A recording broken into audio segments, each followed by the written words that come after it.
Good morning guys. Sobrang maganda na itambay dito at hindi na ganun mainit.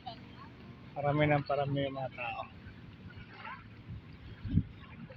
Kahit anong sabihing bawal na magbasa o magtambay, huwag lang maligo. Mamaya marami na itong mainit na mamaya konti. Kasi kayo na wala talaga nagbabad. Parami yung mga tao. Sarap sana maligo guys. Kahit mainit yung panahon, yung dagat ang lamig. Sarap magbabad kaso bawal. May nakita tayong bote, kailangan kunin.